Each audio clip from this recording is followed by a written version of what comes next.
Hi Suzuki people, I'm Roger Cook from the Sunshine Coast, Queensland, Australia. I wanted to make this video to see if it's possible to repair the secondary diaphragm on a Suzuki Carburettor from the G16A Vitara engine.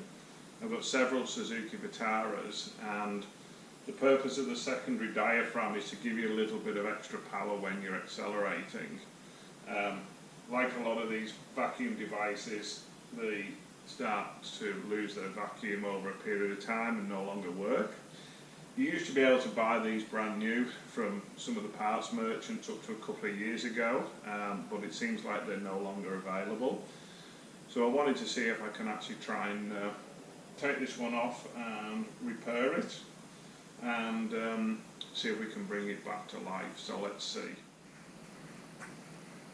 So this is the secondary diaphragm itself, and it connects onto the carburettor just here.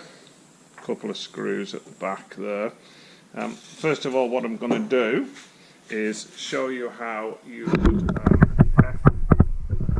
test to see if these are working. So this is a little pressure test kit, cheap off eBay, and what we're going to do is to remove the air pipe from the inlet, put on this little piece of pipe here, get one of my adapters and the connector at the same time, put this kit together. So these are little vacuum kits. You can also use them for bleeding, one-man bleeding brakes. Now, because this works in tandem with the main diaphragm, I'm actually going to open the main accelerator unit here, otherwise it won't be able to pull. So what should happen now is, when I'm pumping this, I should be getting vacuum, and the gauge should be going up, and according to the service manual it should hold that vacuum for about 10 seconds. You might be able to see, if I move that connector out of the way, that there is a small amount of movement there, but it's pulling back down. So clearly there's an issue with the, one would expect, with the diaphragm in the centre of the unit there. So let's take it apart and see what we can find. So the first thing I'm going to do is remove this little, it's like a bent over rivet clip, and they're quite tricky, which is one of the reasons that last time I replaced this, I actually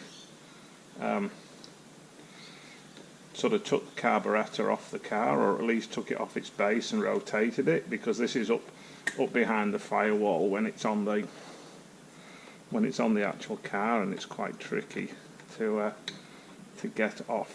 But if you're just careful, that'll just come off, and when we put it back on, we just bend it back later on. So I'll put that to one side, make sure we don't lose it, and just remove the spring from that mechanism. Next thing, we've got two screws that hold it on. I've soaked that in some penetrant, and I'll just undo those now. One thing I've learned with some of these Japanese cars is they're not actually Phillips head screws, they're JIS, JIS crossheads. So I have a set of JIS crosshead screwdrivers, so it gives me the best chance of getting these old screws out without hopefully too many problems. So there we go, with the correct screwdriver head, they're off nice and easy.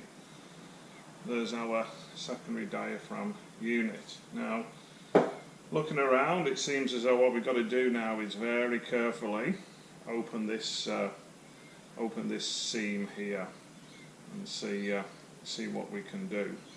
But before we do that, I think I might wire brush some of the old rust and that off the top of there.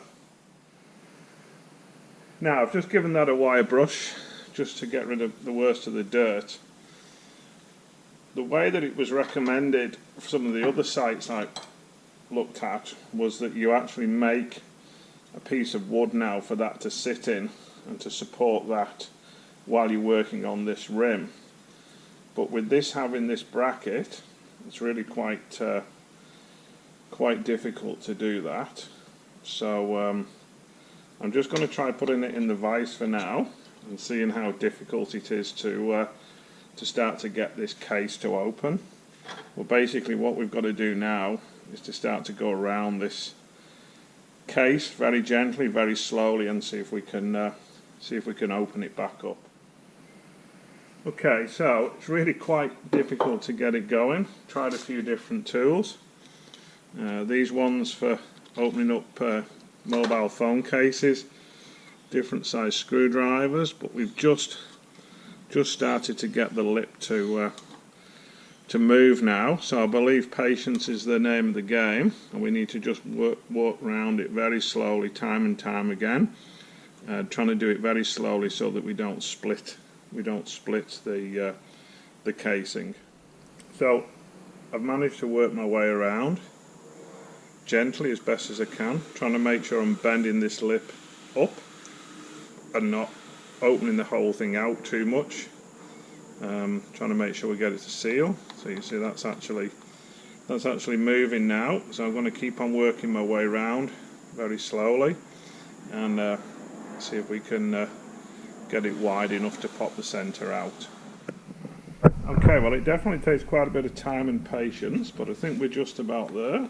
So let's have a little look what's inside.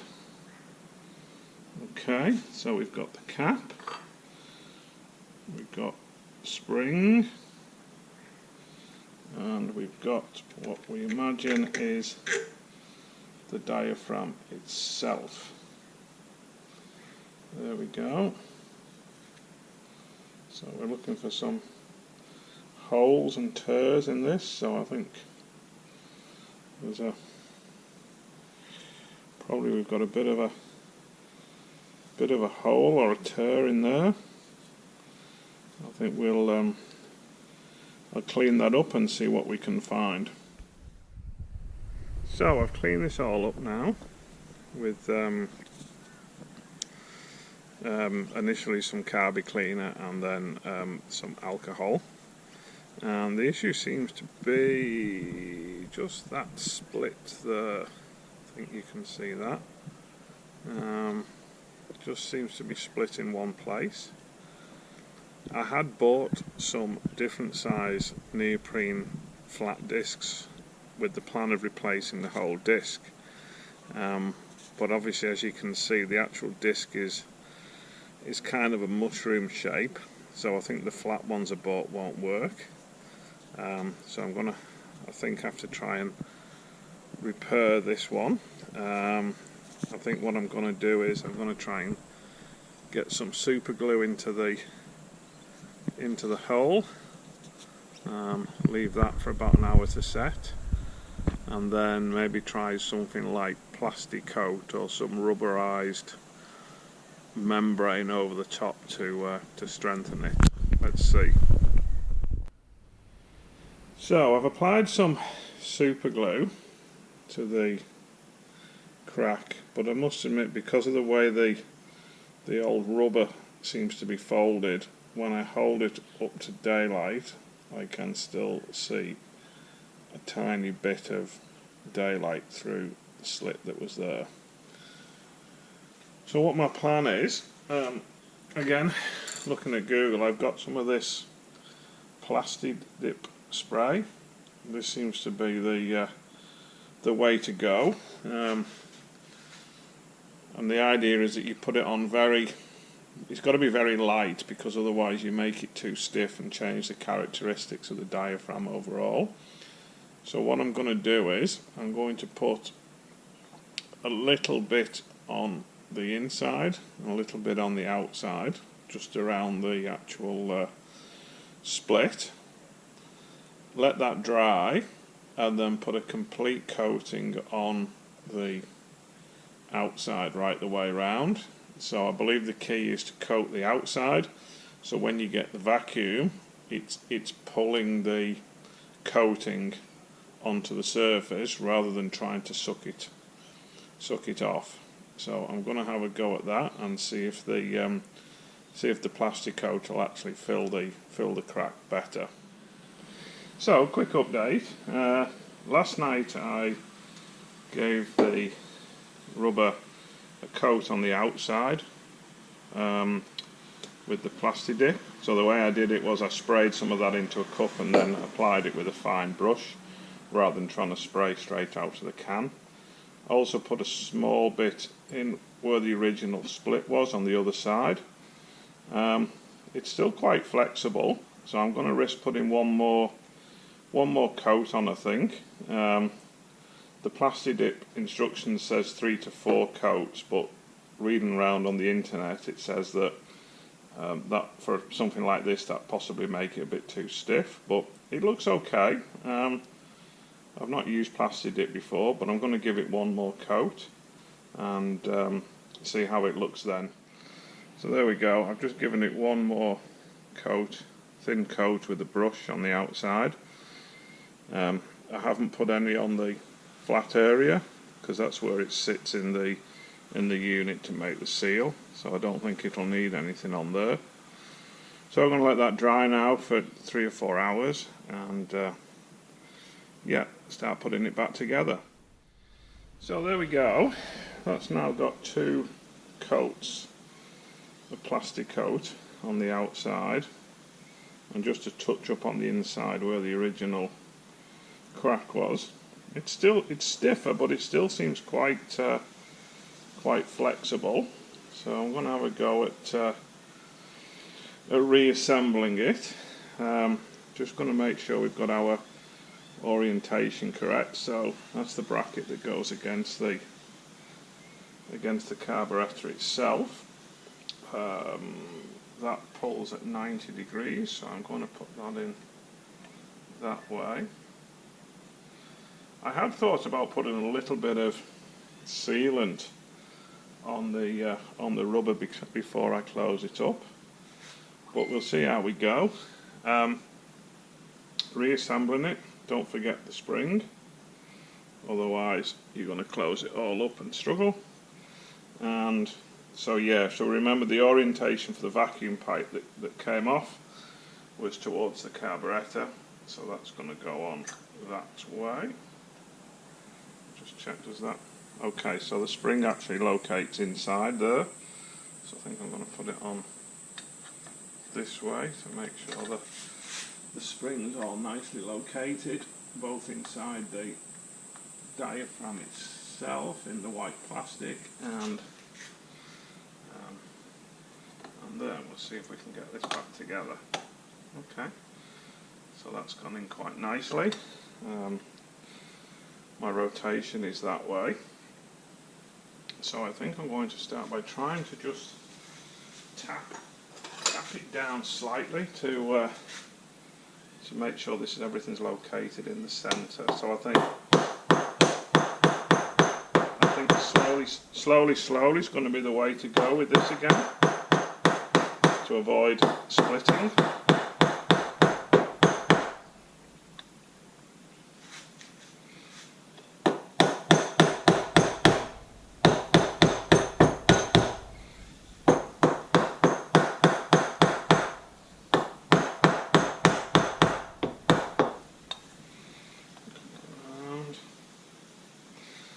Checking we've got the correct orientation, nothing's turning.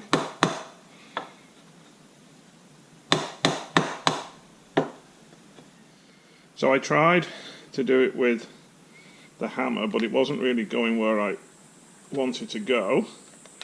So I'm going to try instead to shape it with these pliers, see how we go at trying to close it up. Let's see. Okay, so I'm still working it round with the pliers, trying to not only squeeze it together but to twist it upwards back to the original position. We'll see how we go. We've not It's not split yet anyway, so just trying to do it bit by bit. It's not as even as I hoped, but we'll keep trying and see. Okay, so I'm still going around with this. It's starting to look not too bad actually.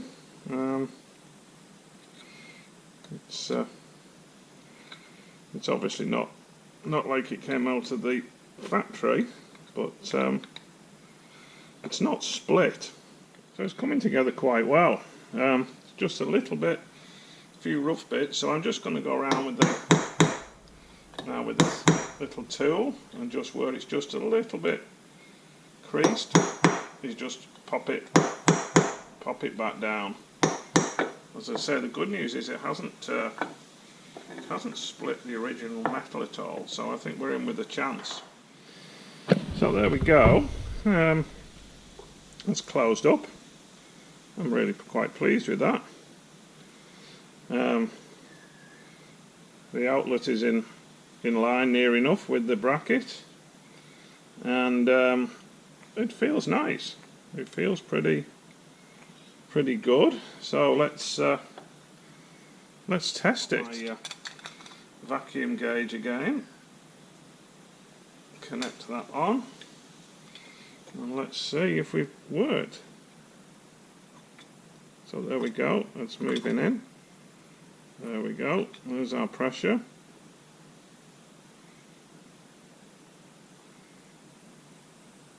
Yep, that looks pretty good.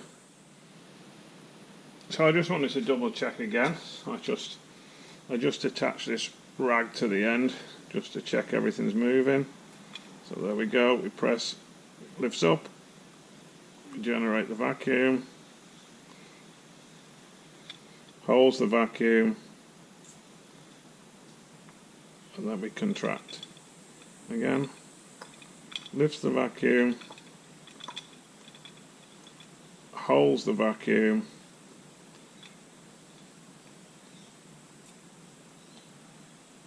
drops back out.